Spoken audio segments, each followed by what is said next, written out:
Nakumpiska ang shabu, mga baril at bala mula sa 5 arestadong suspek sa isinagawang joint bypass operation ng Maguindanao del Sur PNP sa Barangay Catilda, Tupaglas, Maguindanao del Sur nito lamang Agosto taong kasalukuyan.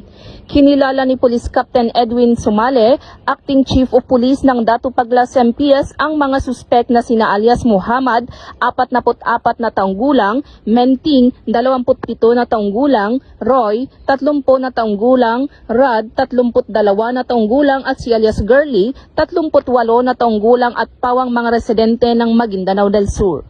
Naging matagumpay ang naturang operasyon dahil sa pinagsanib puwersa ng mga tauhan ng Maguindanao del Sur PNP at 2nd COI Philippine Army na nagresulta sa pagkakaaresto ng mga suspek at pagkakasabat ng isang heat-sealed plastic sachet na pinaghihinulaang shabu, isang M16 rifle, isang homemade Uzi at 2 improvised pistol. Ang mga suspek ay kasalukuyang nasa kustodiya ng Datupaglas MPS at nahaharap sa kasong paglabag sa kasong Section 21 ng RA 9165 o Comprehensive Dangerous Drugs Act of 2002 at RA 10591 o Comprehensive Firearms and Ammunition Regulations Act. Samantala, tiniyak naman ng mga kapulisan sa Maguindanao del Sur na magpapatuloy ang kanilang walang humpay na kampanya laban sa kriminalidad upang panatilihing ligtas ang bawat komunidad.